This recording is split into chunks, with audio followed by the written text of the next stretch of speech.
Muito bem, um bom dia para todos, que a paz e a graça de nosso Senhor Jesus seja com todos. Nós vamos estudar agora diretamente a pessoa de Ellen White e o dom profético. Veja, aqui é um ponto muito importante a ser considerado, porque quando nós pensamos na palavra de um profeta, sempre imaginamos que tudo está exatamente de acordo com a realidade. E o profeta, como ser humano, ele recebe impressões do Espírito Santo, mas ele continua sendo um ser humano. Ele não é como quando você fala diante do microfone, o que sai no alto-falante é exatamente o que você falou. Mas nesse caso, Deus fala, mas o profeta nem sempre transmite exatamente o que Deus gostaria que transmitisse da forma que ele transmitisse, porque o ser humano tem suas limitações. Então, este texto de Mensagem Escolhida, o primeiro volume, página 21, é muito esclarecedor quanto a isso. A Bíblia foi escrita por homens inspirados, mas não é a maneira de pensar e exprimir-se de Deus. Esta é da humanidade. Deus, como escritor, não se acha representado. Os homens dirão muitas vezes que tal expressão não é própria de Deus. Ele, porém, não se pôs à prova na Bíblia em palavras, em lógica, em retórica. Quer dizer, se Deus tivesse escrito, ele teria escrito talvez com outras palavras, mas não com as que o profeta usou. E a seguir diz, os escritores da Bíblia foram os instrumentos de Deus, não sua pena. Olhai os diversos escritores. Não são as palavras da Bíblia que são inspiradas, mas os homens é que o foram. Entendem? Deus não ditou para o profeta escrever palavra por palavra. Ele deu uma visão, ele mostrou uma realidade, mas o profeta relatou essa realidade com suas próprias palavras. E observem a seguir. A inspiração não atua nas palavras do homem ou em suas expressões, mas no próprio homem que, sob a influência do Espírito Santo, é possuído de pensamentos. As palavras, porém, recebem o cunho da mente individual. A mente divina é difusa. A mente divina, bem como a sua vontade, é combinada com a mente e a vontade humanas. Assim, as declarações do homem são a palavra de Deus. Não é? É um texto muito importante, porque muitas vezes a pessoa se depara com um texto bíblico e diz, mas como Deus pode falar isso? Deus inspirou o ser humano, e o ser humano entendeu a mensagem de Deus e a escreveu conforme suas próprias características. Por isso que Mateus, quando fala aqui você pode, isso aqui é importante para entender depois o espírito de profecia e muitos questionamentos que a pessoa faz por falta de conhecimento de como Deus se comunica por meio dos profetas com o ser humano. Por exemplo, Mateus 27, versículo 9 a 10, diz: Então se realizou o que vaticinara o profeta Jeremias. Tomaram as 30 moedas de prata, preço que foi avaliado, que certos filhos de Israel avaliaram, e deram-na pelo campo do oleiro, segundo o que o Senhor determinou. O texto das 30 moedas de prata com as quais traíram o Senhor Jesus. Mas não foi Jeremias que falou isso. Quem falou isso foi Zacarias, como está relatado no capítulo 11, versículo 12 a 13. Porque eu lhes disse, se parece bem aos vossos olhos, dai-me o meu salário, e se não, deixai eu. E pensaram o meu salário, 30 moedas de prata. O Senhor, pois, disseram-me, arroja isso ao oleiro. recebi o preço em que fui avaliado por eles. E tomei as 30 moedas de prata e as arrojei ao oleiro na casa do Senhor. Então, alguns erros que o profeta cometeu na hora de escrever, Deus mostrou. E imediatamente ele escreveu, de acordo com o Senhor lhe tinha dito, mas não colocou o nome do profeta corretamente. Isso não muda em nada o sentido da revelação de Deus. Então Deus deixou o erro. Observen aqui. Segundo Samuel, capítulo 7, versículos 1 a 4. E sucedió que estando el rey David en su casa, y tendo el Señor le dado descanso de todos sus enemigos de alrededor, dice el rey al profeta Natán: es que yo moro en casa de cedro, y a arca de Dios mora dentro de cortinas. Esa era la preocupación de David. Y dice Natán al rey: vai y faze tudo cuanto está en teu corazón, porque el Señor es contigo. Tá. Até aí está tudo certo. Porém, sucedeu naquela mesma noite que a palavra do Senhor veio a Natã, dizendo: Natã falou com Davi, volta para sua casa. À noite veio a palavra do Senhor a Natã, dizendo: vai, diz a meu servo Davi: assim diz o Senhor: edificar-me-ás tu uma casa para a minha habitação? Quando teus dias forem completos e vieres a dormir com teus pais, então farei levantar depois de ti um dentre a tua descendência, o qual sairá das tuas entranhas, e estabelecerei o seu reino. Este edificará uma casa a meu nome, e confirmarei o trono do seu reino para sempre. O profeta, quando Davi expressou seus pensamentos, seus bons desejos, construir uma casa para o Senhor, ele imediatamente, o Senhor vai abençoar todo esse projeto. Mas o Senhor não pensava dessa maneira. Esse foi o pensamento do profeta Natã. Aí, quando cheguei em casa, o Senhor disse: não, Natã, não vai ser Davi, porque ele derramou muito sangue. Tá? Está nesse contexto, um homem de guerra. Então ele não vai erguer a minha casa. Quem vai erguer a minha casa vai ser Salomão, que seria o descendente de Davi. Você compreende? Então, quando a pessoa lê esses textos na Bíblia, ele começa a duvidar da veracidade da Bíblia. Mas tem que entender que Deus se comunicou usando instrumentos humanos. Natan tinha o melhor pensamento com respeito ao projeto Davi, mas Deus não pensava que seria a melhor forma de executar o projeto de Davi. E aqui nós temos outro exemplo que está no Apocalipse, que é muito interessante, está no capítulo 10, versículos 1 a 11. Aqui o Senhor interfere para que não se faça aquilo que o profeta imaginou, porque isso comprometeria o plano de Deus. Então, Deus deixa passar certas coisas, como foi no caso de Mateus, que ele falou que foi o profeta Jeremias que falou, e na verdade era Zacarias. Aí não corrigiu, porque isso não comprometeria a palavra de Deus. No caso de Natã, ele interferiu porque ele diz: Natã, não faça isso. E assim também aqui no Apocalipse, capítulo 10, versículo 1 a 11. E vi outro anjo forte que descia do céu, vestido de uma nuvem, e por cima de sua cabeça estava o arco celeste, e o seu rosto era como o sol, e os seus pés como colunas de fogo, e tinha na sua mão um livrinho aberto, e pôs o seu pé direito sobre o mar e o esquerdo sobre a terra. Uma mensagem para o mundo todo. E chamou com grande voz, como quando ruge um leão, e havendo clamado, observe agora, os 7 trovões emitiram as suas vozes. E quando os 7 trovões acabaram de emitir as suas vozes, eu, João, ia escrever. Ele ouviu a mensagem e achou extraordinária. Agora ele ia escrever.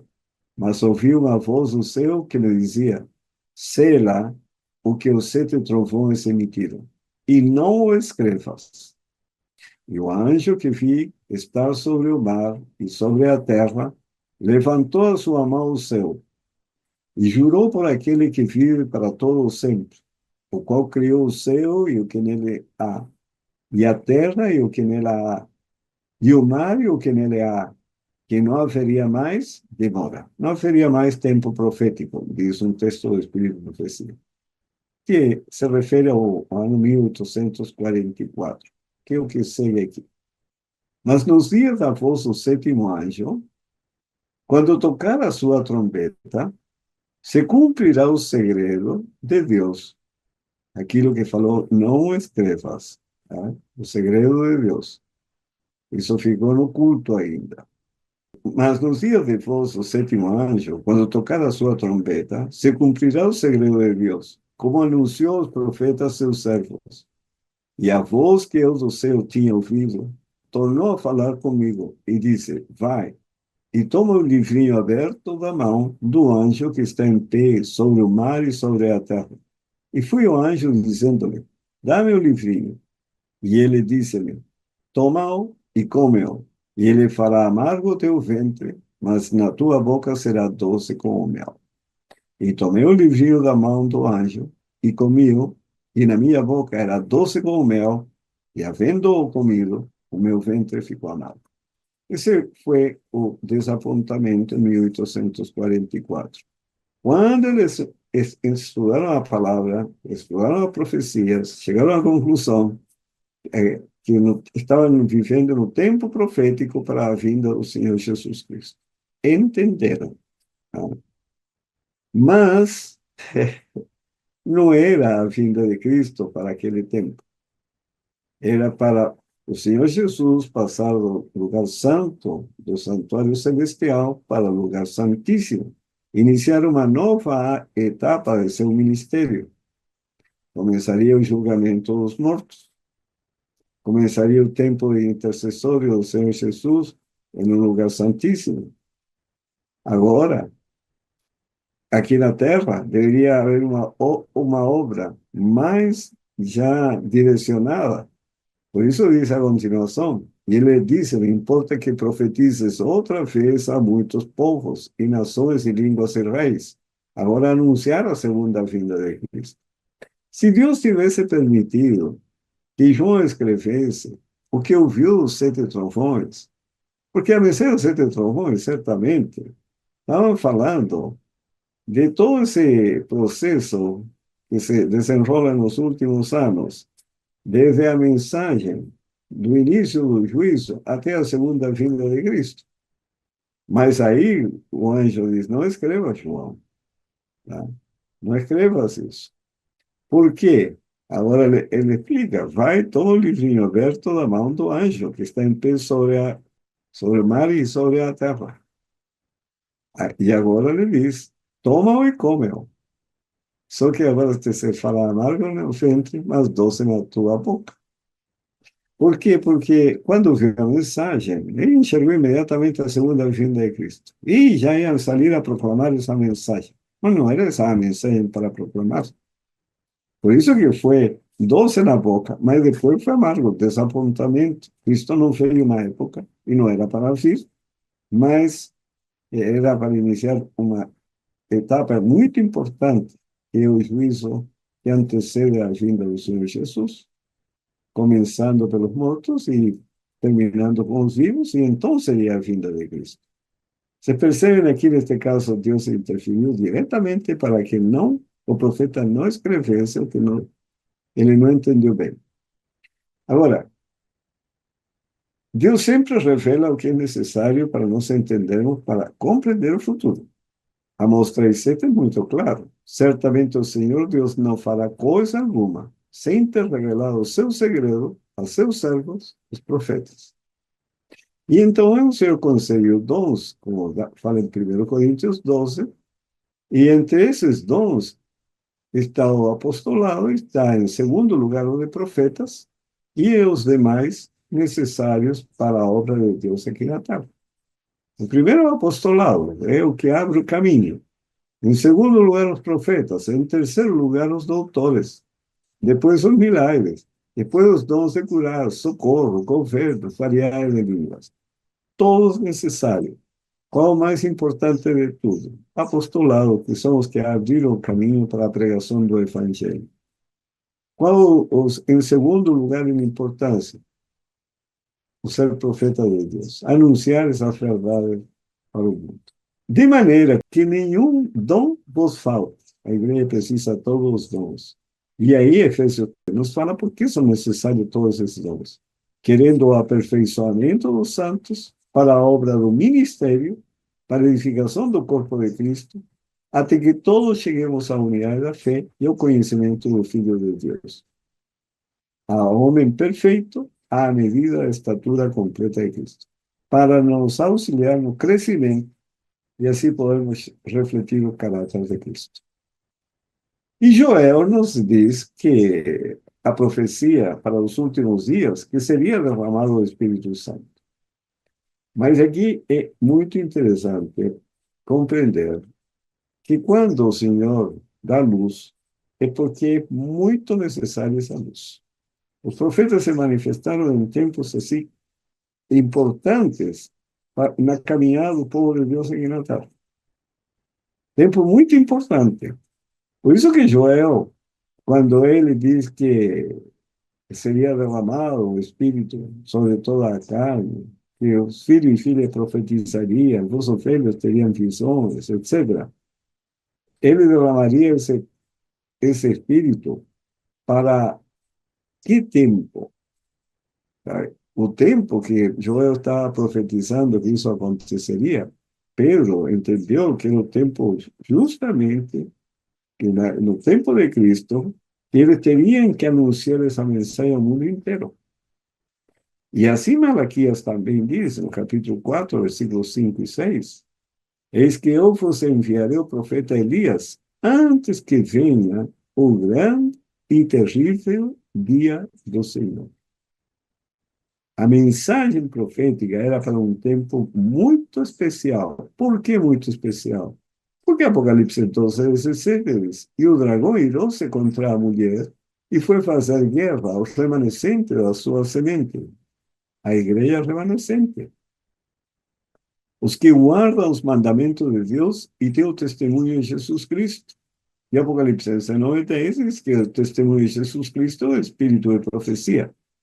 O profeta já anunciou o dom profético, inclusive, que seria concedido para um tempo muito especial, em que o profeta Elias, que é o povo de Deus agora, e que o primeiro Elias foi Elias, aí veio João, e em seguida o povo de Deus, o povo remanescente, cumprindo a mesma obra de João, só que agora preparando o caminho para a segunda vinda de Cristo. Só que nesse tempo vamos enfrentar a ira do dragão. Para enfrentar a ira do dragão, o Senhor nos dá a palavra profética para entender o tempo, entender como agir nesse tempo e poder eh, manter a alegria, a paz e nossa esperança firme no Senhor Jesus, independentemente da, das consequências da ira do dragão, porque a ira do dragão se manifestará terrivelmente sobre a igreja. Então, nós temos que estar preparados para isso. Bom, voltando ao início. A Bíblia aponta a Deus como seu autor. No entanto, foi escrita por mãos humanas. E no variado estilo de seus diferentes livros, apresenta as características dos diversos escritores. As verdades reveladas são todas dadas por inspiração de Deus. Segundo Timóteo 3,16, deixa bem claro isso. Acham-se, contudo, expressas em palavras de homens. O ser infinito, por meio de seu Santo Espírito, derramou luz na mente e no coração de seus servos. Deu sonhos e visões, símbolos e figuras. E aqueles a quem a verdade foi assim revelada, corporificaram eles próprios o pensamento em linguagem humana. Entendeu? Não foi Deus que ditou as palavras e como eles escreveram. E aí nós temos algumas advertências, porque dentro disso o diabo se aproveita. Marcos 13:22 diz, porque se levantarão falsos cristos e falsos profetas. E aqui que está um ponto importante, e farão sinais e prodígios para enganarem, se for possível, até os escolhidos, porque o ser humano, ele é muito sensível e fácil de ser impressionado por coisas sobrenaturais. Se é sobrenatural, atribui a Deus. Tá? Então, para isso, nós temos que ter conhecimento das Escrituras, para saber o que é de Deus e o que não é de Deus. E em 1 João 4:1 nos adverte, amados, não creiais a todo espírito, mas provai se os espíritos são de Deus, porque já muitos falsos profetas se têm levantado no mundo. Tá? E aí nos dá algumas orientações. Em 1 João 4, versículos 2 e 3, nisto conhecereis o Espírito de Deus. Todo espírito que confessa que Jesus Cristo veio em carne, é dizer, que Deus se fez carne, é de Deus. Deus se fez carne. E todo espírito que não confessa que Jesus Cristo veio em carne não é de Deus. Mas este é o espírito do anticristo, do qual já ouviste que há de vir, e eis que já está no mundo. Então nós temos que conhecer a palavra de Deus. Quando tomou sobre si a natureza humana, Cristo ligou a si a humanidade por um vínculo de amor que jamais pode ser partido por qualquer poder, a não ser a escolha do próprio homem. Isso tem em mente Caráter e Personalidade, volume 1, página 114. Por que é importante entender isso? Porque nós vamos enfrentar a ira de Satanás, a ira do dragão. Então, nós temos que lembrar-nos sempre que o Senhor Jesus está conosco. Não significa que nos vai livrar de tudo que está para vir. O estar conosco, que você vai ter uma certeza absoluta de que tudo que Deus permite é necessário para o nosso desenvolvimento espiritual, é necessário para levar outros ao conhecimento de Deus. Se você pensa em Paulo, por exemplo, ele foi a um determinado lugar a pregar, para levar a mensagem do Senhor. Lá, depois de operar alguns milagres, foi preso, levou uma série de chicotadas, em seguida foi encarcerado, colocado no tronco, aí, com grilhões. Aí ele está cantando. Ele não sabia o porquê Deus tinha permitido que passasse por toda essa situação e finalmente ficasse nessa condição. E ele cantava à noite. Os presos ouviam e, de repente, um terremoto muito forte libertou todo mundo. Ficaram todos livres, mas ninguém saiu da cadeia. Aí o carcereiro de Filipos, ele se levanta assustado, vê que os presos estão aí, já pensava que tinha escapado, ia se matar, e Paulo diz, não, ele diz, nós estamos todos aqui. Resultado dessa situação tão especial, o carcereiro e toda a sua família se converteram e entregaram sua vida ao Senhor Jesus. Agora eu pergunto, como Paulo poderia entrar no cárcere para dar estudos bíblicos e uma família se converter, que Deus sabia que tinha um coração sensível ao Evangelho? Ele tinha que entrar na cadeia. De que maneira? Preso. Não tinha outra forma. Não é como hoje que tem visitas marcadas para visitar os presos. Mas nesse tempo, esse homem estava numa masmorra, sei lá o que era, uma questão que ninguém podia entrar. Para entrar só teria que ser preso. Então Deus precisava de um homem cheio do Espírito Santo, para ele não ficar perplexo, alarmado. Por que, Senhor? Por que permite isso? Eu venho a pregar? Não. Simplesmente ele mantinha essa confiança em Cristo, porque ele sabia que Cristo estava junto com ele. É o que diz aqui, a fé pela qual eu vivo, página 44. Nosso Salvador se revestiu da humanidade com todas as contingências da mesma. tomó a natureza do homem com a possibilidade de ceder à tentação. Sí, porque como ser humano, mas não entrou em pecado. Não temos que suportar coisa nenhuma que ele não tenha sofrido. E aqui no Caminho a Cristo, página 73, diz: quando Cristo ascendeu para o céu, seus seguidores continuaram ainda a sentir-lhe a presença. Era uma presença pessoal, cheia de amor e luz. Ascender ao céu em forma humana.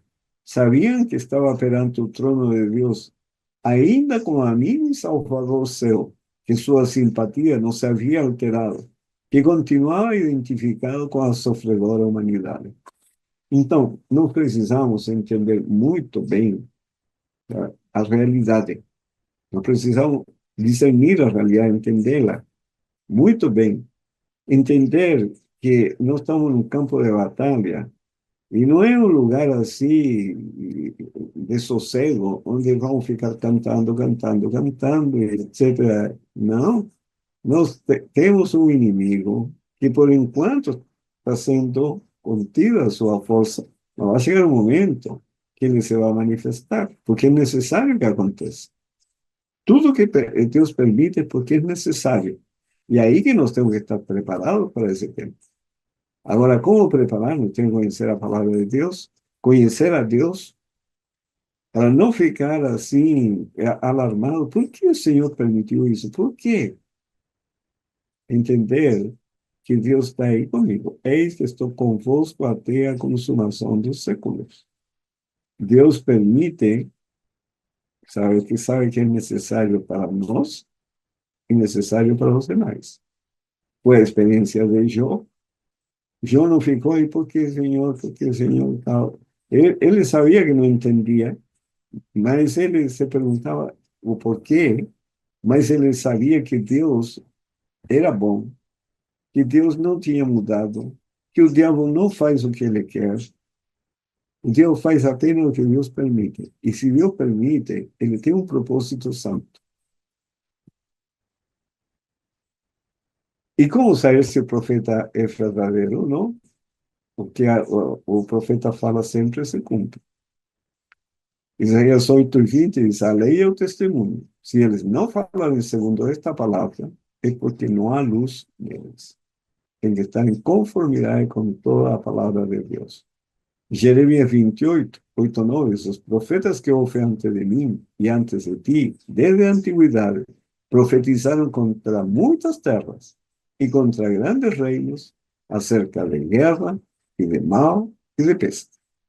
O profeta que profetizar paz, quando se cumprir a palavra desse profeta, será conhecido como aquele a que o Senhor, na verdade, enviou.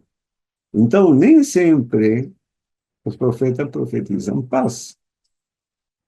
Tanto é que nós vamos ver um texto que nos fala da ira do dragão nos últimos dias.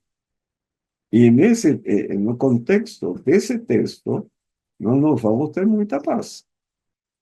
Então, nós temos que ser conscientes inteligentemente de que estamos num grande conflito.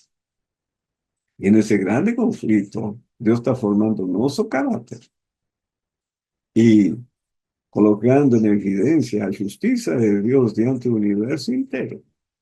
Então, nesse conflito, nós temos que conhecer muito bem a Deus e conhecer muito bem a sua palavra. E por isso que a palavra profética para o tempo do fim tem um significado muito grande.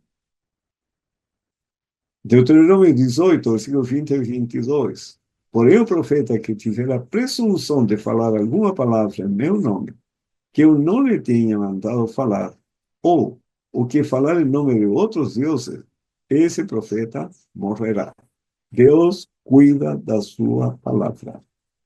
E se disserem no teu coração, como conhecerei a palavra que o Senhor nos falou? Não falou. Quando o profeta falar em nome do Senhor, e essa palavra não se cumprir, nem suceder assim, esta é a palavra que o Senhor não falou. Com soberba a falou aquele profeta. Não tenhas temor dele. Então, eu tenho que conhecer a palavra. Tenho que conhecer a Deus. E aqui nós temos alguns exemplos na experiência de Ellen White. En Eventos Finais, página 114, nos fala de São Francisco de Oakland, cidades atuais nos Estados Unidos. Uma fica de um lado da ponte de São Francisco e a cidade de Oakland no outro lado. São Francisco e Oakland estão se tornando como Sodoma e Gomorra, e o Senhor irá puni-las. Não vai longe o tempo em que elas sofrerão os seus juízos. Aqui, a voz profética falou o que Deus falou, em 1903. Passaram os 3 anos, em 1906 agora, o Senhor diz, para fora das cidades, em minha mensagem neste tempo.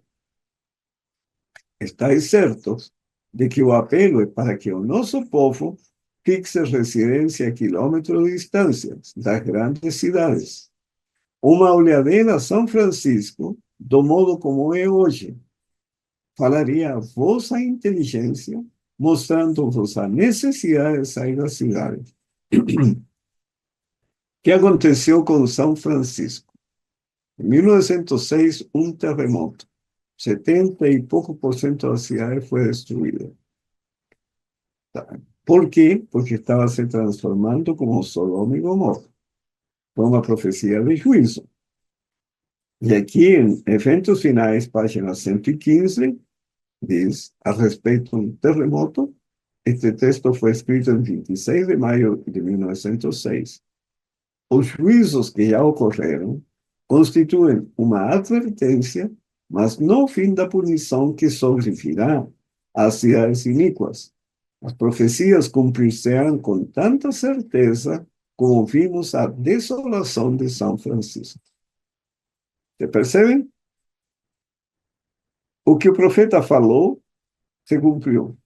E aí nós podemos ver que o profeta é verdadeiro. Em 1909, ela escreveu, uma ocasião, achando-me eu na cidade de Nova York, fui convidada à noite para contemplar os edifícios que serviam, andar sobre andar para o céu. Garantia-se que esses edifícios seriam a prova de fogo. A cena que em seguida passou perante mim foi uma alarma de fogo. Os homens olhavam os altos edifícios supostamente incombustíveis e diziam, estão perfeitamente seguros. Mas esses edifícios foram construídos como se fossem feitos de pés. Os aparelhos contra incêndio nada podiam fazer para deter a destruição. Os bombeiros não podiam fazer funcionar as máquinas. E esta profecia é contra Nova York, ¿eh? Isso ainda não se cumpriu. E vocês vão ver cumprir. Outra profecia que está em Lara Adventista 406. E isso aqui se cumpriu assim, ao pé da letra. Contemplarão imagens e ouvirão sons, e estarão sujeitos a influências desmoralizantes, que a menos que delas se guardem inteiramente, imperceptível, mas seguramente lhes corromperão o coração e deformarão o caráter. Bom, foi isso escrito em 1890, em junho. 5 anos depois, em dezembro do ano 95, surge o cinema. Na França, primeira apresentação pública, de 15 minutos. E o que ela diz? Contemplarão imagens e ouvirão sons. A radiodifusão surge em 1922, primeira operação comercial pela BBC de Londres. E, finalmente, nós temos a televisão, que surge em 1925, a primeira demonstração pública, e primeiro programa experimental transmitido pela BBC de Londres em 1929. E o que diz a palavra profética para o tempo do fim? Contemplarão imagens e ouvirão sons e estarão sujeitos a influências desmoralizantes que, a menos que delas se guardem inteiramente, imperceptível, mas seguramente lhes corromperão o coração e deformarão o caráter.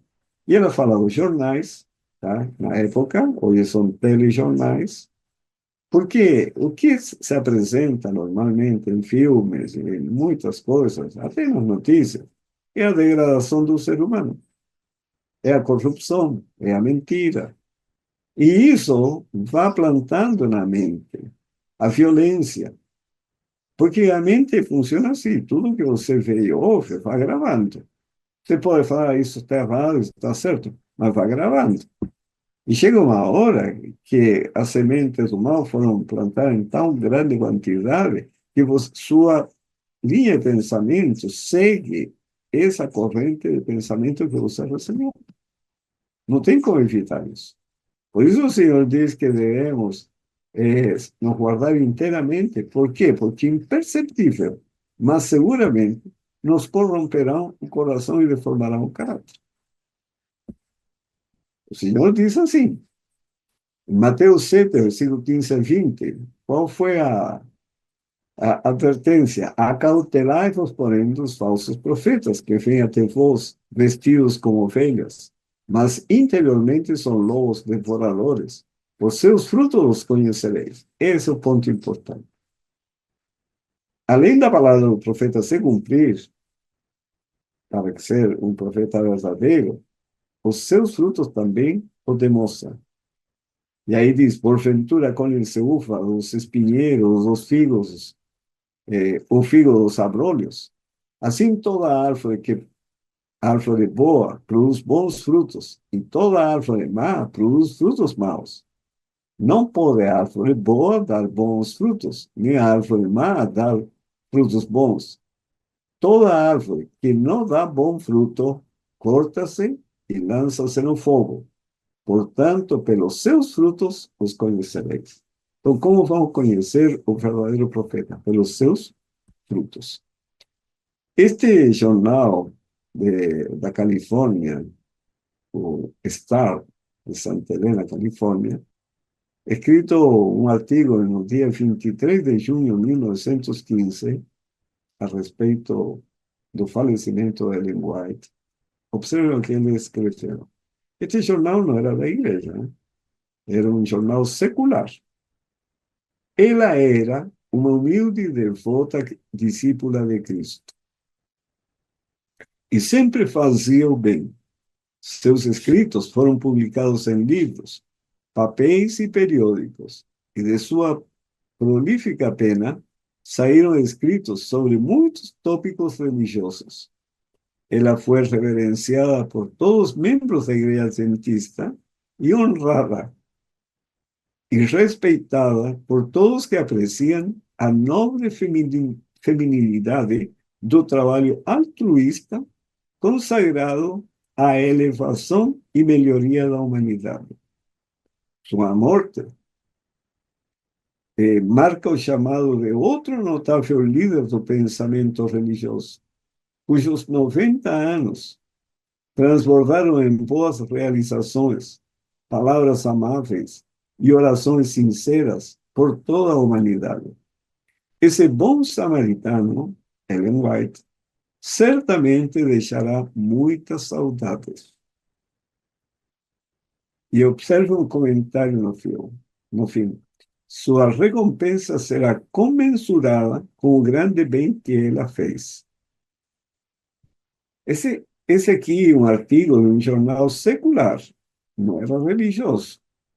E ele está confirmando o que diz Mateus, que pelos seus frutos os conhecereis. Agora, observem este outro artigo de outro jornal de Nova York, escrito em 23 de agosto de 1915. Ela era absolutamente honesta em sua crença e em suas revelações. Sua vida era digna delas. Ela não demonstrou nenhum orgulho espiritual e não buscou lucro ilícito. Ela viveu a vida e fez o trabalho de uma profeta digna, a mais admirável da sucessão americana. Você percebe?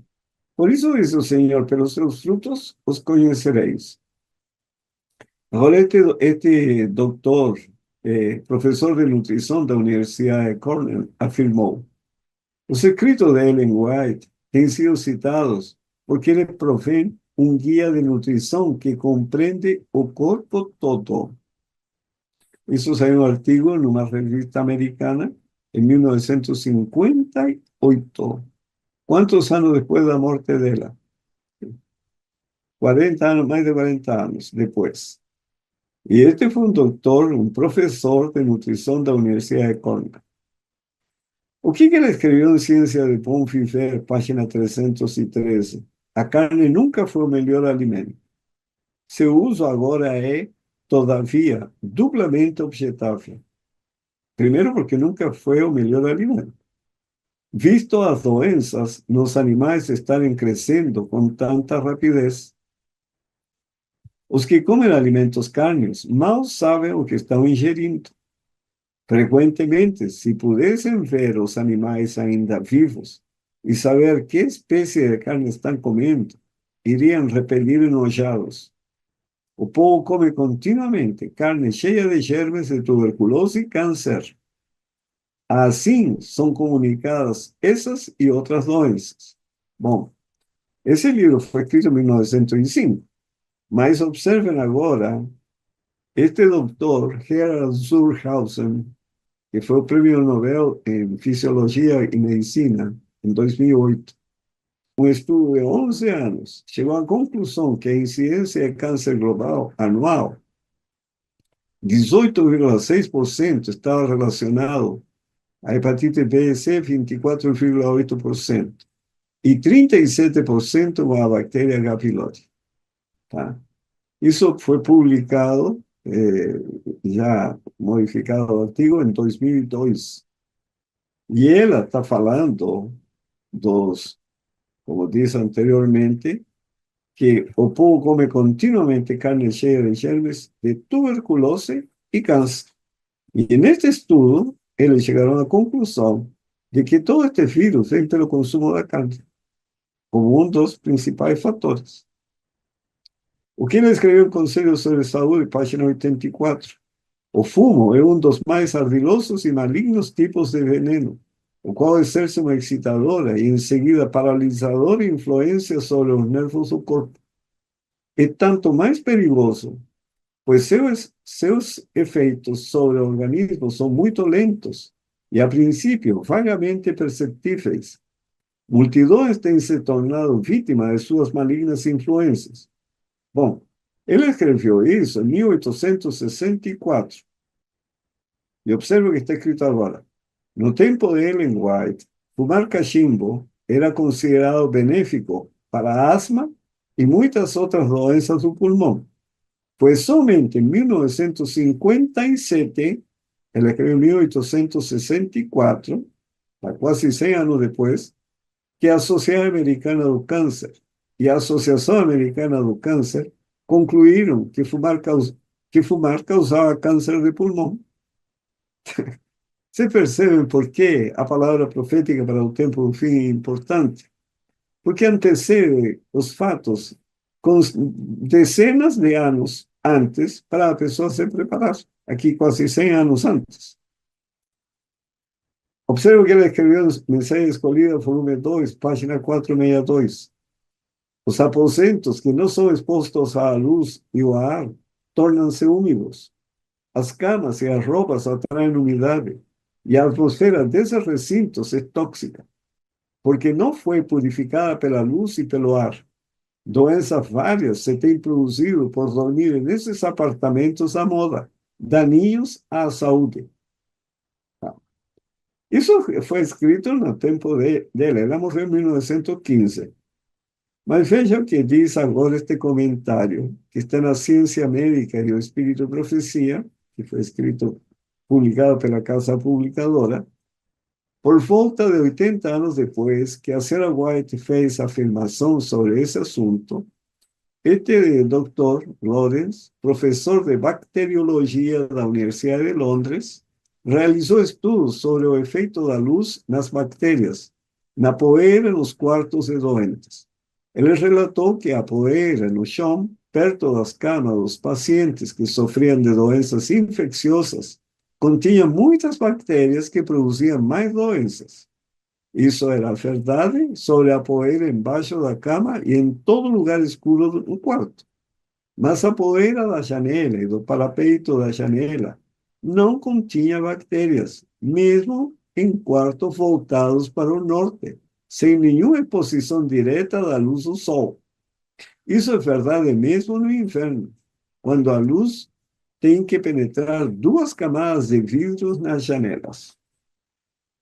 Ele escreveu, e 80 anos depois, eles chegaram à conclusão, pelas observações da ciência, que realmente acontecia o que Ellen White tinha escrito. Este outro jornal britânico, foi escrito em 1944, esse artigo, ele conclui, isso precisa agora ser reconhecido, que a luz normal do dia, mesmo num dia nublado, e mesmo no inverno da Inglaterra, pode ser letal para as bactérias, e que o vidro absolutamente não é uma barreira para que isso aconteça. Tá?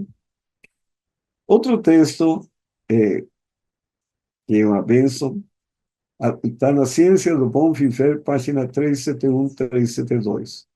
Os pais precisam compreender sua responsabilidade. O mundo está cheio de laços para os pés da juventude. Multidões são atraídas por uma vida de egoísmo e prazeres sensuais. Observe agora.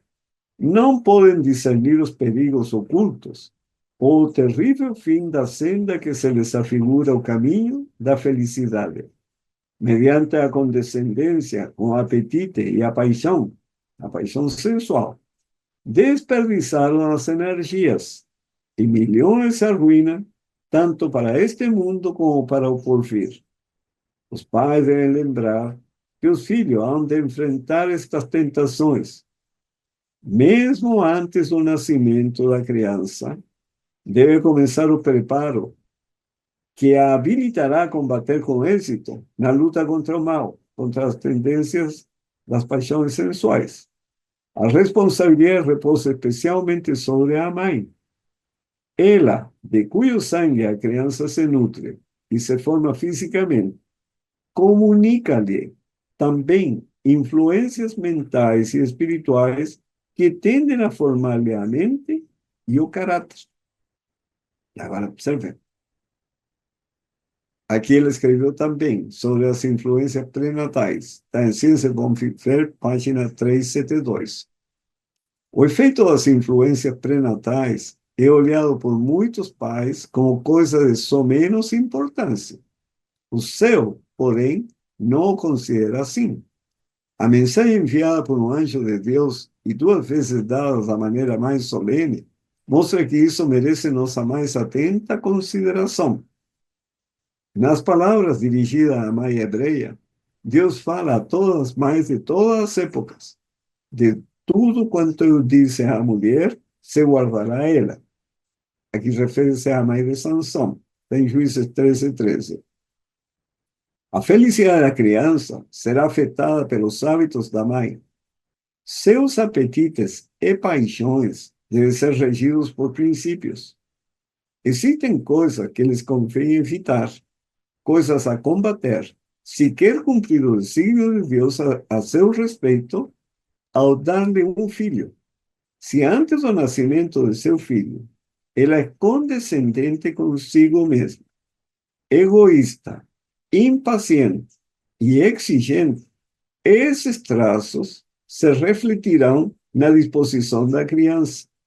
Assim, muitas crianças têm recebido como herança quase invencível tendências para o mal. Você entende o que significa trazer um filho a esse mundo? E eu pergunto, de todas as moças que hoje se casam, se descasam, se casam e se descasam, e etc, etc, etc, que têm filhos e deixam filhos com os pais, o que elas estão repassando para os filhos? E aí você vê filhos nervosos, desobedientes, enfim, intemperantes. E aí está a mãe que transmitiu tudo isso. Bom, ele escreveu isso. Será que é verdade? Observem agora que foi escrito neste jornal sobre as influências pré-natal. Foi escrito em 1954. Ellen White escreveu isso em 1905. que foi escrito aqui? Por anos, cientistas acreditaram que bebês ainda no útero viviam numa existência isolada, protegidos de qualquer influência externa. Porém, isto não é verdade. Isso foi escrito em 1954. É interessante a notícia de que você pode controlar o desenvolvimento de seu bebê mesmo antes do nascimento. Existe agora evidência suficiente de diferentes fontes indicando que o bebê no útero pode ser bastante afetado através de mudança física na mãe. É completamente decisão da mãe e dos que estão ao seu redor durante a gravidez ter um bebê feliz, saudável, com um temperamento doce ou um neurótico ajustado. Vai depender das decisões da mãe. Por isso, amigo, se você quer casar, você é solteiro, jovem e quer casar, você tem que escolher uma mulher que já você sabe que é temperante e que a família é temperante. Porque senão você vai entrar em um problemão, depois suportando filhos que ninguém consegue aguentar. Essa é a realidade. Aqui ele escreveu em Ciência Bom Viver, página 326, sobre o efeito do chá preto. O chá atua como estimulante e, até certo grau, produz intoxicação. A ação do café e de muitas outras bebidas populares e idênticas. Aqui entra o chocolate, entram todos os refrigerantes, porque a cafeína passa a ser um nome genérico, sabe? Um estimulante forte, mas existe a cafeína no café, a teína no chá preto, a guanaína no guaraná, a teobromina no chocolate. São todos estimulantes da mesma família, tá? E eles todos produzem efeitos semelhantes. Então, o primeiro efeito é estimulante. São agitados os nervos do estômago, que comunicam irritação ao cérebro, o qual, por sua vez, desperta para transmitir aumento de atividade do coração e uma fugaz energia a todo o organismo.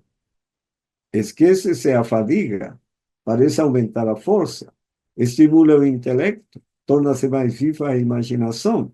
Quer dizer, até aí parece tudo positivo.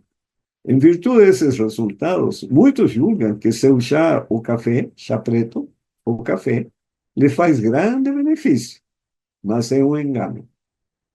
Chá e café não nutrem o organismo. Seu efeito produz antes de haver tempo para ser digerido ou assimilado.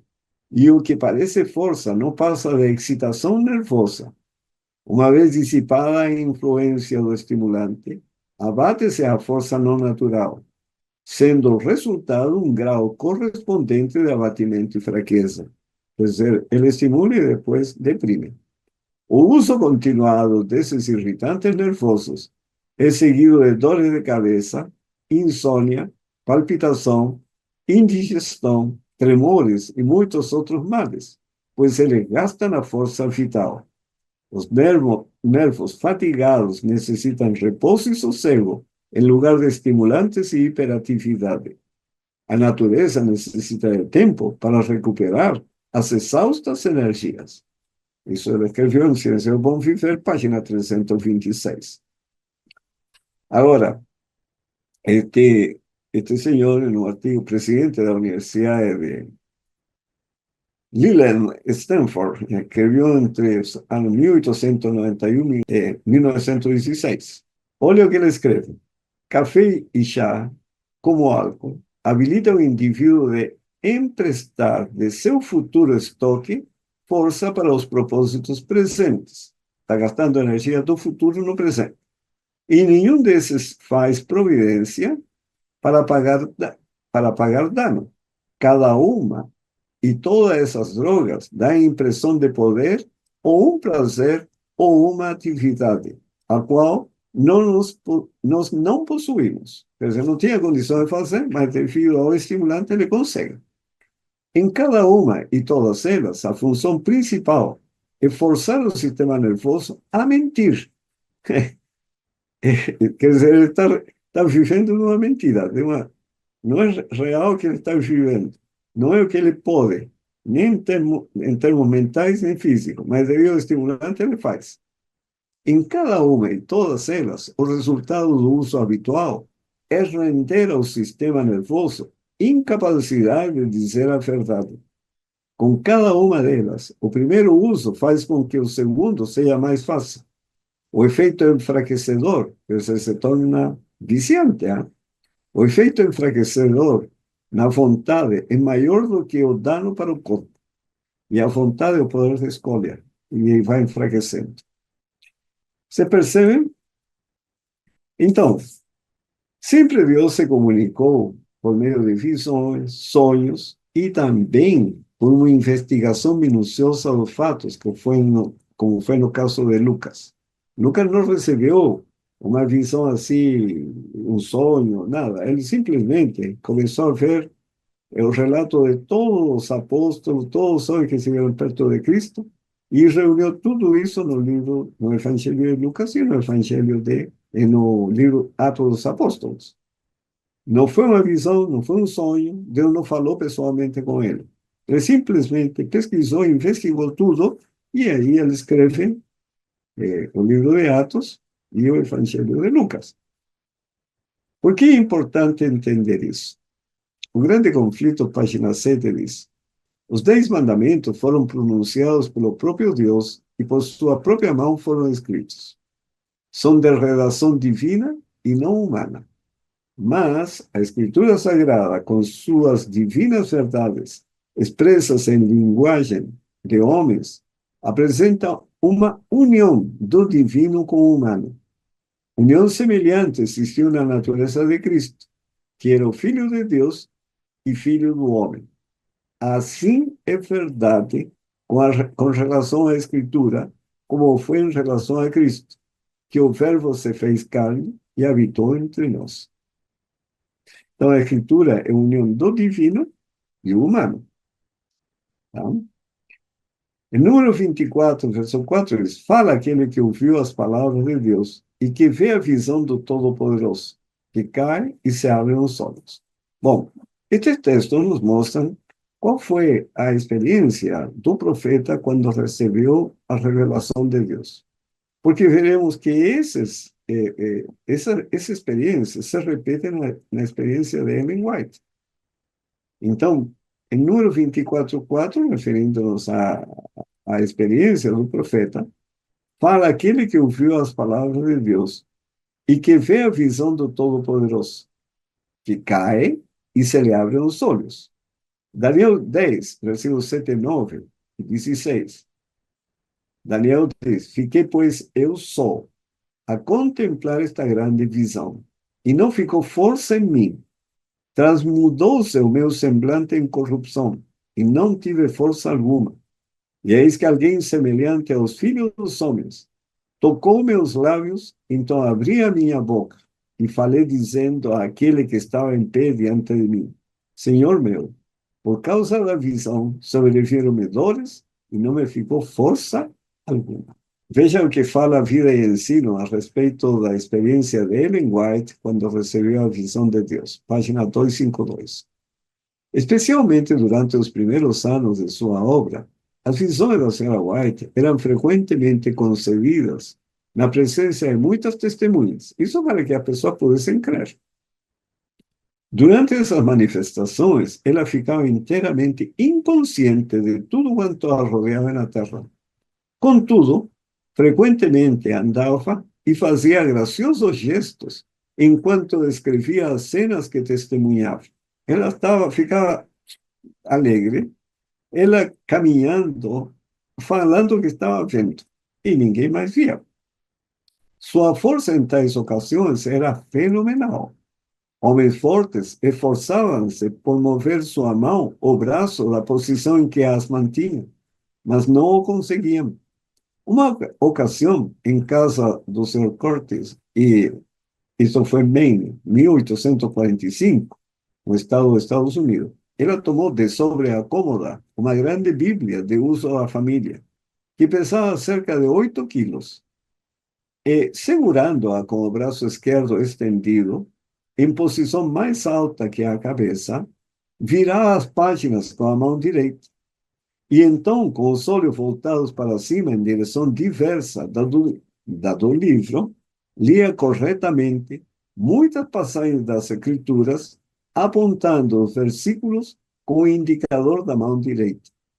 Com sua força normal, ela teria dificuldade mesmo para levantar aquele pesado volume. Enquanto, porém, de modo sobrenatural, fortalecido em visão, susteve o erguido com o braço estendido durante mais de meia hora. Quer dizer, Deus deu evidência, porque o ser humano tem uma dificuldade de acreditar, mesmo vendo. Então fazia algo completamente fora do normal, de maneira que a pessoa pudesse crer na mensagem que ela estava recebendo de Deus. E Deus tem agido assim, porque no Pentecostes desceram como línguas de fogo sobre cada um, para que a pessoa pudesse crer na mensagem dos apóstolos na época. Na página 253, Vida e Ensino, diz: posto que a Sarah White muitas vezes falasse quando em visão, todavia nenhum fôlego lhe saía dos lábios, como foi a experiência de Daniel. Em 26 de junho de 1854, em Rochester, Nova York, estando ele em visão, dois médicos se esforçaram por mostrar que devia haver alento em seus pulmões, que deveria estar respirando. Entre outras provas, foi posta uma vela acesa tão perto de seus lábios quanto possível sem os queimar. Entretanto, não houve nenhuma agitação na chama, embora naquela ocasião ele estivesse falando com força. A primeira indicação de que voltava da visão era uma inspiração profunda. Talvez se passassem vários segundos antes de que tomasse o segundo fôlego. Então, depois de mais algumas inspirações profundas, voltava a respirar normalmente. Essas condições físicas são análogas às do profeta Daniel, quando em visão, conforme ele as registra no 10º capítulo da sua profecia. Ele se refere a uma perda de força e o aparecimento de um anjo que lhe comunicava força sobrenatural. Quanto a mim, declara ele, desde agora não resta força em mim, e não ficou em mim fôlego. Não respirava.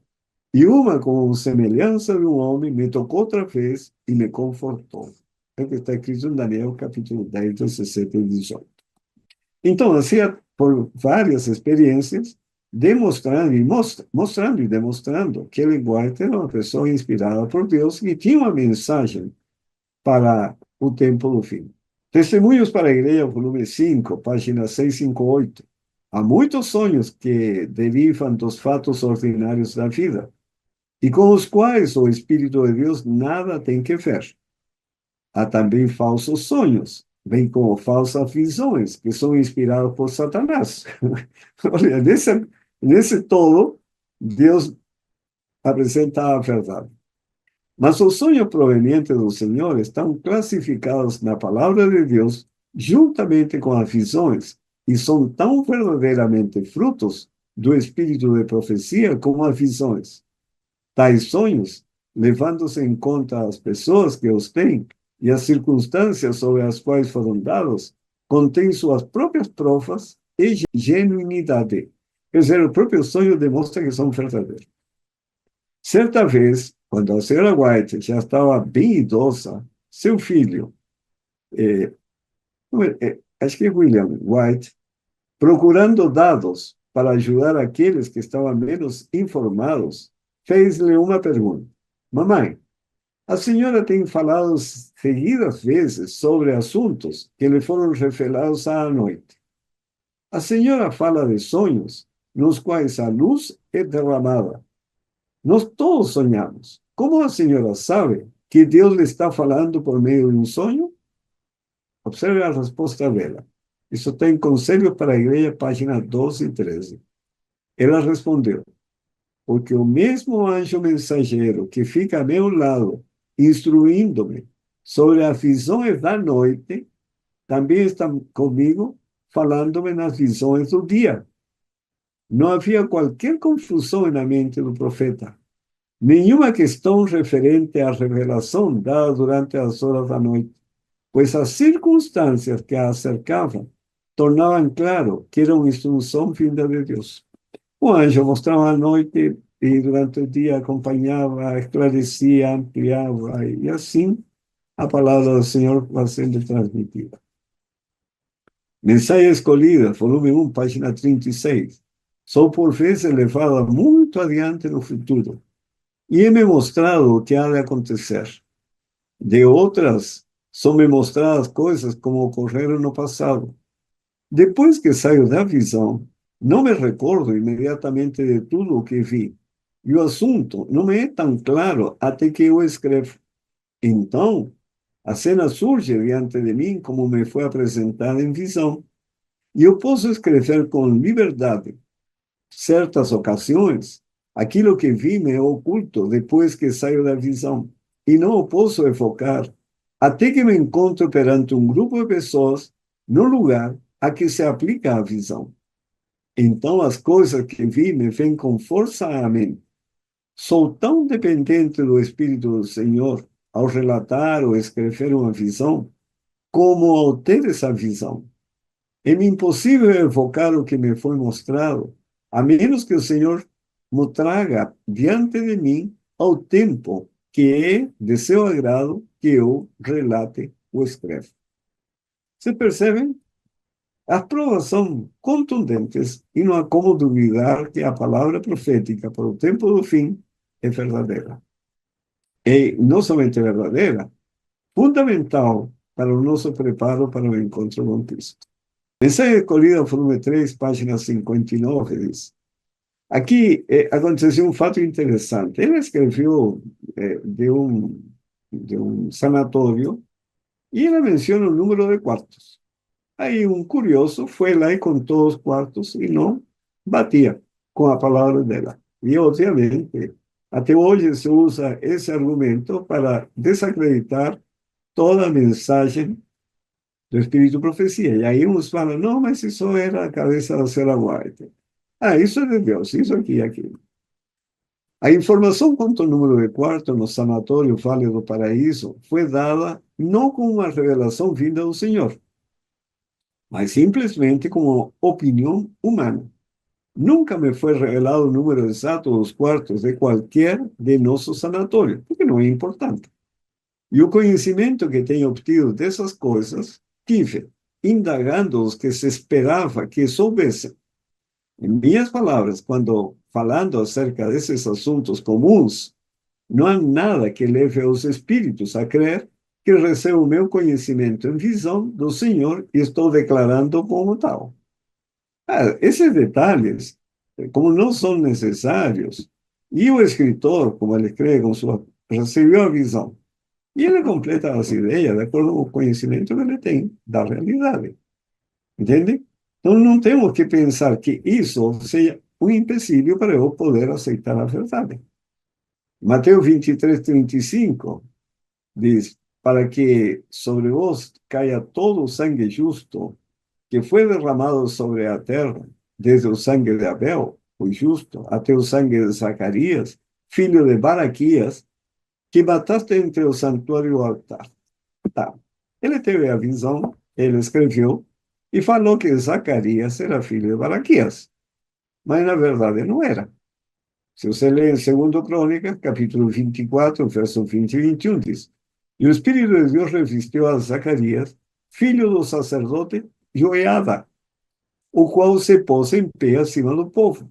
E lhes disse: assim diz Deus, por que transgredir os mandamentos do Senhor, de modo que não possais prosperar? Porque deixastes ao Senhor, também ele vos deixará. E eles conspiraram contra ele e o apedrejaram por mandado do rei no pátio da casa do Senhor. E aí, de fato, se referia a Mateus, quando diz que o sangue derramado sobre a terra, desde o sangue de Abel, o justo, até o sangue de Zacarias, que é este aqui, de 2 Crônicas, filho de Baraquias. E de quem era filho de Zacarias? Filho do sacerdote Joiada. Agora, é importante para a admoestação que estava fazendo Mateus, que eles continuam com o mesmo espírito, a espírito dos homens do passado, era importante se Zacarias era filho de um ou filho do outro. Não era, e por isso Deus não interferiu para corrigir. Mensagem escolhida, volume 1, página 16. Alguns nos olham seriamente e dizem: não acha que deve ter havido algum erro nos copistas ou da parte dos tradutores? Olha o que ela diz. Tudo isso é provável. E a mente que for tão estreita que hesite e tropece nessa possibilidade ou probabilidade, estaria igualmente pronta a tropeçar nos mistérios da palavra inspirada, porque sua mente fraca não pode ver através dos desígnios de Deus. Sim, com a mesma facilidade tropeçaria em fatos simples que a mente comum aceita e em que discerne o divino. E para quem as declarações de Deus são simples e belas, cheias de essência e riqueza, mesmo todos os erros não causarão dificuldade a uma alma, nem farão tropeçar os pés de alguém que não fabrique dificuldade da mais simples verdade revelada. Então, nós temos que conhecer muito a Deus, conhecer o mecanismo para ele se comunicar, entender que o instrumento humano é humano, não é uma inteligência artificial como hoje, mas é humano.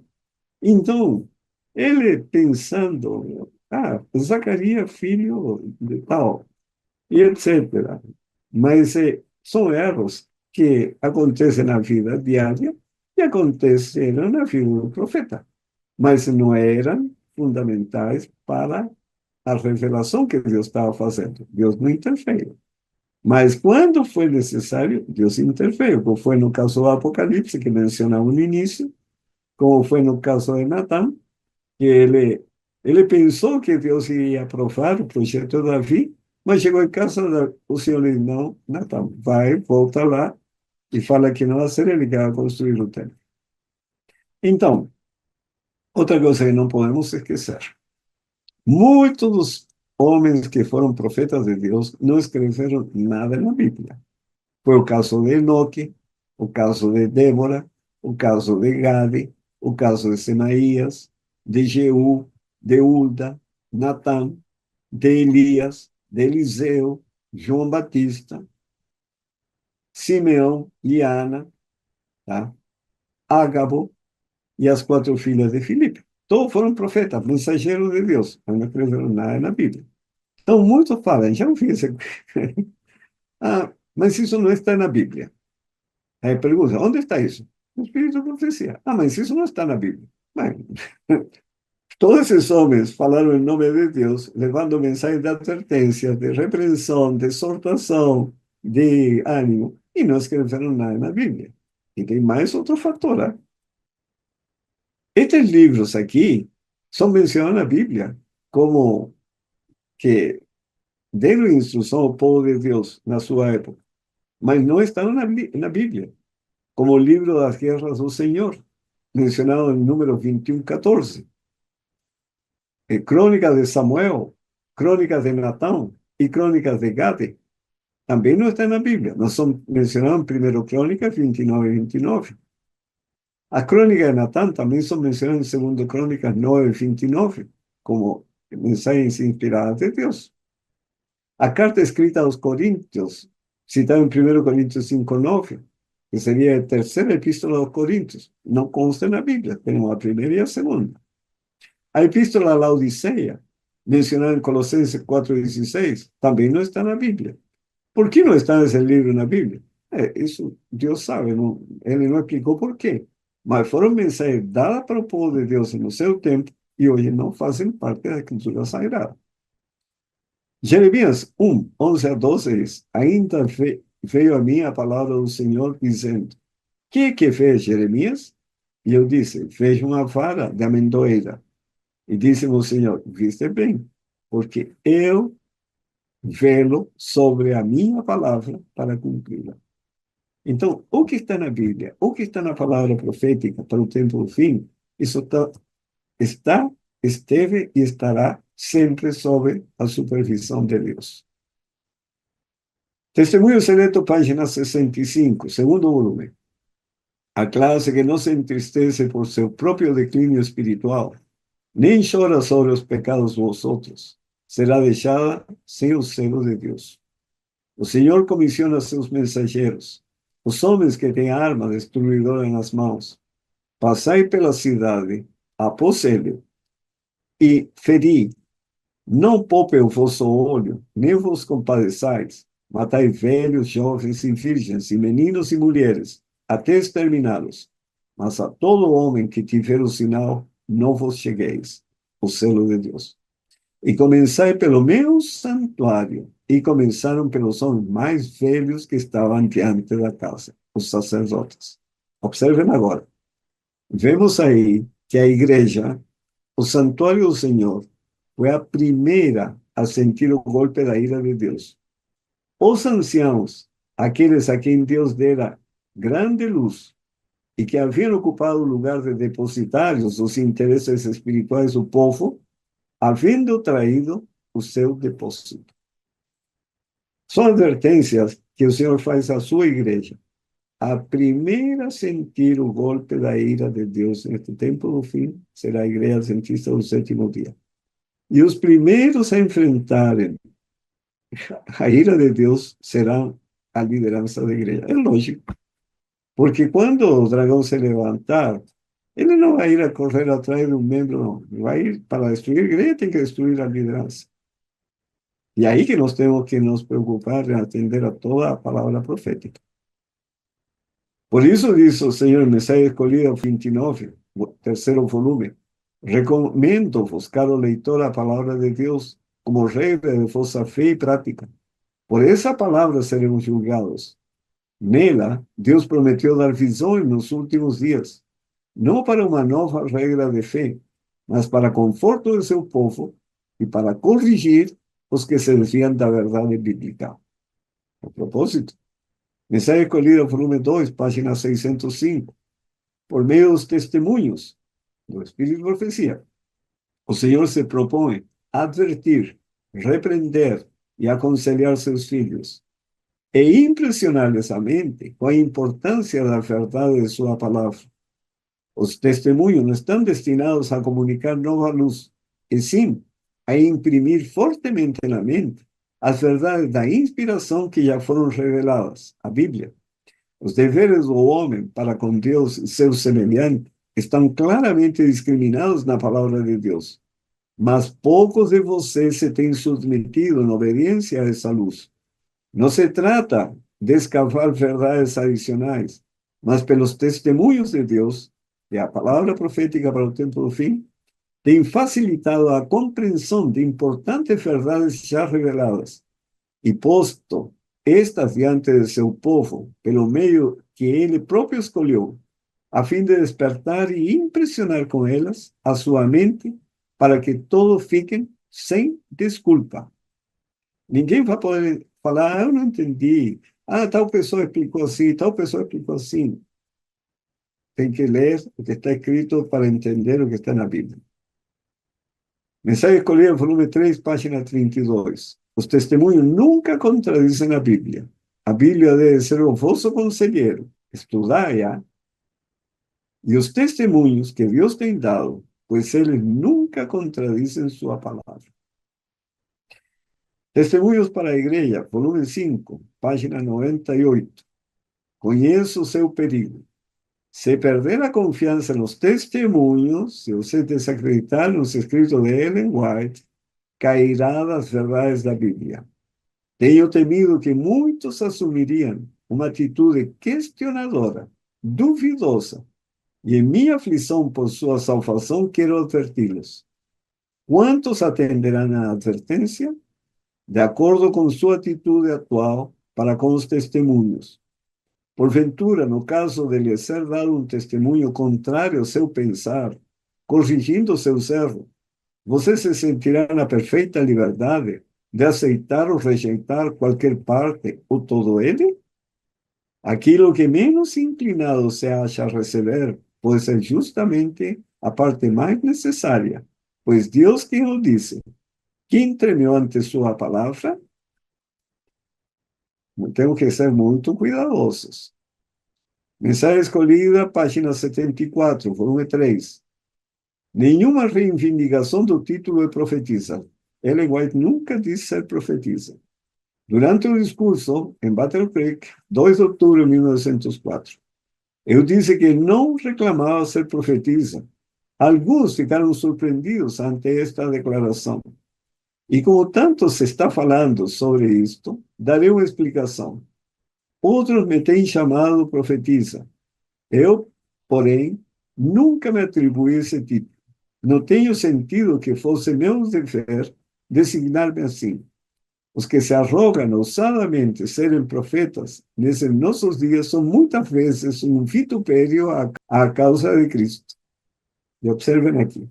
Minha obra inclui muito mais do que esse nome significa. Considero uma mensageira a quem o Senhor confiou mensagens para seu povo. A mensageira do Senhor. No livro Colportor Evangelista, página 125, o Senhor tem dado muita instrução a seu povo, regra sobre regra, mandamento sobre mandamento, um pouco aqui, um pouco ali. Pouca atenção é dada à Bíblia. E o Senhor deu uma luz menor para guiar homens e mulheres à luz maior, para conduzi-los à Bíblia. Oh, quanto bem poderia ser feito se os livros que contêm esta luz fossem lidos com a resolução de se executarem os princípios que eles contêm. Haveria uma vigilância 1000 vezes maior, um esforço abnegado e resoluto 1000 vezes maior, e muitos mais estariam agora regozijando-se na luz da verdade presente. Este dia com Deus, página 257. Com o primeiro advento de Cristo, foi introduzida uma era de maior luz e glória. Mas seria de fato pecaminosa ingratidão desprezar e ridicularizar a luz menor, porque raiou a luz mais completa e mais gloriosa? Os que desprezam as bênçãos e a glória da era judaica não se acham preparados para tirarem o proveito da pregação do Evangelho. O fulgor da glória do Pai e a excelência e perfeição de sua sagrada lei só podem ser compreendidos por meio da expiação efetuada no Calvário, por seu querido Filho. Mas até mesmo a expiação perde o seu significado quando é rejeitada a lei de Deus. Então, não posso rejeitar parte alguma da palavra de Deus. Mensagem escolhida, volume 1, página 41. Por meio do seu Santo Espírito, a voz de Deus nos tem vindo continuamente na advertência e instruções para confirmar a fé dos crentes no espírito de profecia. Tem vindo repetidamente a ordem: escreve as coisas que te tenho dado para confirmar a fé do meu povo, na atitude que eles tomaram. O tempo e a aprovação não anularam as instruções dadas, mas através de anos de sofrimento e sacrifício, tem estabelecido a verdade do testemunho comunicado. E não foi fácil a vida de Ellen White para trazer-nos todas essas verdades. As instruções dadas nos primeiros tempos da mensagem devem ser conservadas como instruções dignas de confiança para se seguirem nesses seus dias finais. Os que são indiferentes a essa luz e instrução não precisam esperar escapar aos laços que temos sido claramente avisados. Han de fazer com que os rejeitadores da luz tropecem e caiam, sejam enlaçados e presos. Caso estudemos cuidadosamente o segundo capítulo de Hebreus, saberemos quão importante é que nos apeguemos firmemente a todo o princípio da verdade que tem sido dado. Então, Deus nos está aconselhando: prepare-se, prepare-se, estude. Terei no terreno, olha a palavra de Satanás, ¿ah? Terei no terreno como meus agentes, homens que mantenham falsas doutrinas misturadas com injustamente suficiente verdade para enganar almas. Não é só mentira. Também terei presente pessoas incrédulas que expressarão dúvida quanto às mensagens de advertência do Senhor à sua igreja. Lê seu povo e cresce essas admoestações, e pouca esperança poderíamos ter para vencê-los. Satanás está dizendo: se as pessoas crescem, lêem e crescem, não teriam como vencê-los. Mas se pudermos desviar-lhes a atenção dessas advertências, permanecerán ignorando nuestro poder y sagacidad. Y finalmente, os enganaremos para las nuestras fileras. Dios no permitirá que sus palabras sean menosprezadas impunemente. Si pudiéramos conservar las almas enganadas durante algún tiempo, retirarse a misericordia de Dios y Él as abandonará al nuestro completo dominio. Olha o plano de Satanás. Ele sabe que Dios no permitirá que sus palabras sean menosprezadas impunemente. Ele sabe disso. Y ahí que Satanás dice, si pudiéramos conservar las almas enganadas durante algún tiempo, retirarse a misericordia de Dios y Él las abandonará a nuestro completo dominio. Testemunhos para Ministros y Obreros Evangélicos, página 475. Y aquí está el punto más importante. Tendo discorrido sobre las questões, a saber que as comunicações da irmã White não são todas do Senhor, mas uma parte é seu próprio pensamento, seu próprio critério. Este é um dos ganchos de Satanás para pendurar vossas dúvidas, a fim de enganar vossa alma e as almas de outros que ousarem traçar uma linha divisória nesta questão e dizer: esta parte que me apraz é de Deus, mas aquela parte que indica e condena meu procedimento é exclusivamente da irmã White e não traz o cunho sagrado. Desse modo, rejeitaste virtualmente a totalidade das mensagens que Deus, em seu terno e compassivo amor, vos enviou para livrar-vos da ruína moral. Ensaio Escolhida, volume 3, páginas 68 e 69. E observem agora. Perguntei qual o sentido da sacudidura que eu acabava de presenciar e foi-me mostrado que fora causada pelo positivo testemunho motivado pelo conselho da testemunha fiel aos laodiceanos. Esse testemunho, que é a palavra profética para o tempo do fim, conhecido como Espírito e Profecia, os escritos de Ellen White, esse testemunho terá o seu efeito sobre o coração do que o recebe, levando a exaltar a norma e declarar a positiva verdade. Alguns não suportarão esse claro testemunho, opor-se-lhe-ão, e isto causará uma sacudidura entre os filhos de Deus. Isso está escrito no Eventos Finais, página 175.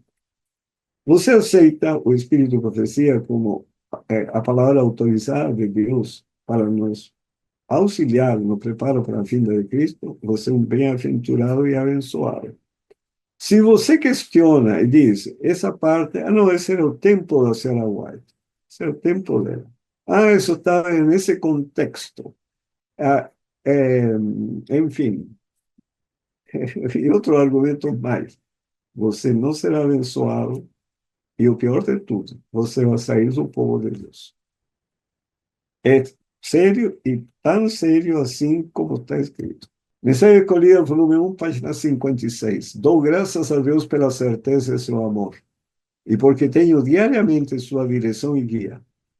Cedo e tarde estou escrevendo os assuntos que o Senhor me expõe. A responsabilidade de minha obra é preparar um povo que subsista no dia do Senhor. Firme a promessa de Cristo. O tempo não tarda. Precisamos trabalhar e vigiar e aguardar o Senhor Jesus. Somos chamados a ser firmes, inabaláveis, sempre abundantes na obra do Senhor. Todas nossas esperanças têm seu fundamento em Cristo. Está nosso povo recapitulando o passado e o presente e o futuro, à medida que eles se vão desdobrando perante o mundo? Estão eles dando ouvido às mensagens de advertência a eles comunicadas? E hoje nossa maior preocupação ser nossa vida purificada e refinada e que reflitamos a imagem do divino? Esta tem de ser a condição de todos quantos se unem ao grupo lavado e branqueado no sangue do Cordeiro. Eles têm de estar trajados com a justiça de Cristo. Seu nome tem que estar escrito em sua testa, o caráter de Cristo. Tem que regozijar-se na esperança da glória de Deus. Cristo tem gravado os nomes de seu povo na palma das próprias mãos. Jamais perderá ele o interesse em qualquer alma dependente. Ensaio Escolhida, volume 1, página 56. Por isso dice en Testemunho Seleto, volume 3, página 275. Temos que seguir as direções dadas por meio do Espírito de Profecia. Temos que amar a verdade para este tempo e a ela obedecer.